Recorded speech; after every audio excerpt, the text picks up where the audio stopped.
కన్నడ ఇండస్ట్రీలో dynamic director గా పేరు తెచ్చుకున్న ఉపేంద్ర జీవితంలో కొన్ని భయంకరమైన నిజాలు మనం తెలుసుకోవాలి. తినడానికి కూడా తిండి లేని పేదరికం నుంచి 1000 కోట్ల ఆస్తులు సంపాదించి ఫస్ట్ సినిమాతోనే ఇండస్ట్రీ హిట్ కొట్టి శివరాజ్ కుమార్ తో ఓం సినిమాతో ఫస్ట్ 100 కోట్ల మూవీ తీసి సీఎం భార్యతోనే ఎఫ్ఐఆర్ పెట్టుకుని కన్నడ ఇండస్ట్రీ మొత్తం ఒక్కటయ్యి 10 సంవత్సరాలు బ్యాన్ చేసిన అప్పటిదాకా తెచ్చుకున్న పేరు డబ్బు మొత్తం పోగొట్టుకుని మళ్ళీ ఎలా కంబ్యాక్ ఇచ్చాడో ఈ వీడియోలో తెలుసుకుందాం.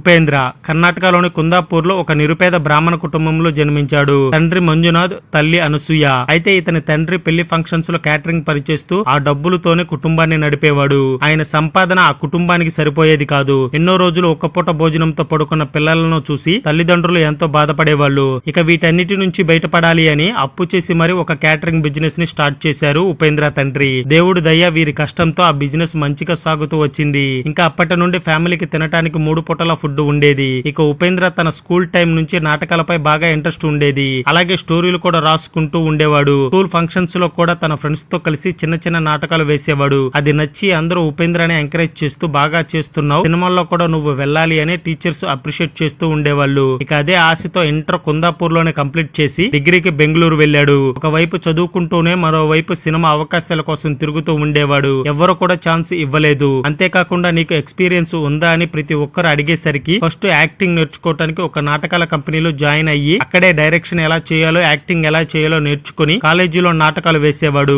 ఒక రోజు మ్యూజిక్ డైరెక్టర్ మనోహర్ ఉపేంద్ర చేసిన నాటకాన్ని చూసి అప్రిషియేట్ చేశాడు. అప్పుడే ఉపేంద్ర, సార్ నాకు యాక్టింగ్ చేయాలని చాలా ఇష్టం, ఒక అవకాశం ఇవ్వమని అడిగాడు. ఇంకా కన్నడ ఇండస్ట్రీలో ఫేమస్ డైరెక్టర్ అండ్ యాక్టర్ అయిన కాశీనాథ్ గారికి ఉపేంద్రని పరిచయం చేశాడు. ఉపేంద్ర కూడా రైటర్ గా, అసిస్టెంట్ డైరెక్టర్ గా ఏదైనా అవకాశం ఉంటే చెప్పమని అడిగాడు. అప్పటికి కాశీనాథ్ హీరోగా చేస్తున్న ఒక సినిమాకి అసిస్టెంట్ డైరెక్టర్ గా తీసుకున్నాడు. ఆ సినిమాకి ఉపేంద్ర డెడికేషన్ తో వర్క్ చేయటం చూసిన కాశీనాథ్ ఇంకో సినిమాలో కూడా ఛాన్స్ ఇచ్చాడు. ఆ సినిమాలో ఒక చిన్న క్యారెక్టర్ ఇచ్చి ఎంకరేజ్ చేశాడు. అటు డైరెక్షన్ ఇటు యాక్టింగ్ రెండు బాగా చేయటంతో అది చూసిన మ్యూజిక్ డైరెక్టర్ మనోహర్ ఒక పెద్ద ప్రొడ్యూసర్ కి పరిచయం చేశాడు. ఆయన వెంటనే మీ దగ్గర ఏదైనా మంచి స్టోరీ ఉంటే రెడీ చేసుకో, నేను ప్రొడ్యూస్ చేస్తా అని చెప్పటంతో వెంటనే తన దగ్గర ఉన్న ఒక స్టోరీని చెప్పాడు. అప్పటికి కన్నడ ఇండస్ట్రీలో పేరున్న ఒక యాక్టర్ తో ఆ మూవీ తీయటంతో ఫస్ట్ సినిమాని సూపర్ హిట్ అయ్యింది. నెక్స్ట్ మూవీలో కాశీనాథ్ హీరోగా ఇష్ అనే మూవీ తీశాడు. అది కూడా సూపర్ హిట్ అవ్వటంతో super star Raj Kumar office నుంచి ఫోన్ వచ్చింది ఉపేంద్రకి. శివరాజ్ కుమార్ ని హీరోగా మూవీ తీయమని ఆఫర్ వచ్చింది. ఇక శివరాజ్ కుమార్ ని హీరోగా పెట్టుకుని ప్రేమ హీరోయిన్ గా ఓం అనే మూవీని చేయగా 1995 లో ఈ మూవీ రిలీజ్ అయ్యి ఇండస్ట్రీ రికార్డులను తిరగరాసింది. బెస్ట్ స్క్రీన్ ప్లే లో ఉపేంద్ర స్టేట్ అవార్డు ని తీసుకున్నాడు.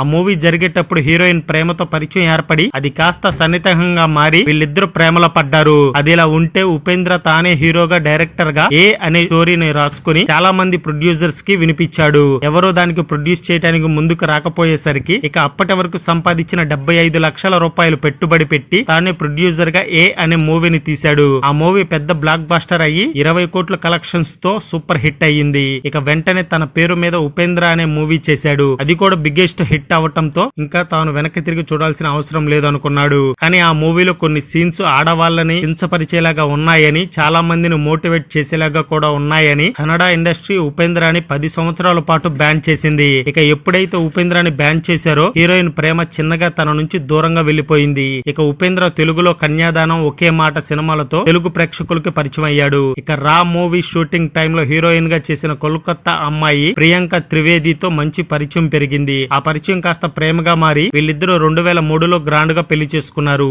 ఇక డైరెక్షన్ కి దూరమైన ఉపేంద్ర హీరోగా కన్నడ ఇండస్ట్రీలో చాలా సినిమాలలో యాక్టింగ్ చేసి మంచి గుర్తింపు తెచ్చుకున్నాడు. ఇంకా అలానే కన్నడలో సూపర్ స్టార్ గా ఎదిగాడు. ఇంకా అదే టైంలో హీరోయిన్ రాధికా కుమారస్వామితో క్లోజ్ గా ఉంటున్నాడని తెలుసుకున్న అప్పటి సీఎం కుమారస్వామి ఉపేంద్ర కెరియర్ ని తొక్కేయాలని, అంతేకాకుండా ఉపేంద్ర మూవీస్ కి థియేటర్స్ ని ఇవ్వకుండా న్యూస్ లో తన గురించి తప్పుగా వార్తలు చెప్పిస్తూ తన సినీ కెరియర్ ని నాశనం చేయడానికి చూశాడు. కానీ ఉపేంద్రకున్న ఫ్యాన్ బేస్ కి అవేమి ఉపేంద్రని ఏమీ చేయలేకపోయాయి. ఇక తనపై ఉన్న 10 ఏళ్ల బ్యాన్ ముగిసిపోవటంతో మళ్ళీ తాను డైరెక్టర్ గా కొన్ని సినిమాలు తీయటం జరిగింది. ఇక అలాగే తెలుగులో కూడా సన్ ఆఫ్ సత్యమూర్తి మూవీలో యాక్ట్ చేసి తమిళ్లో అటు హిందీలో ఛాన్సులు వస్తూ యాక్టర్ గా బిజీగా ఉండిపోయాడు ఉపేంద్ర.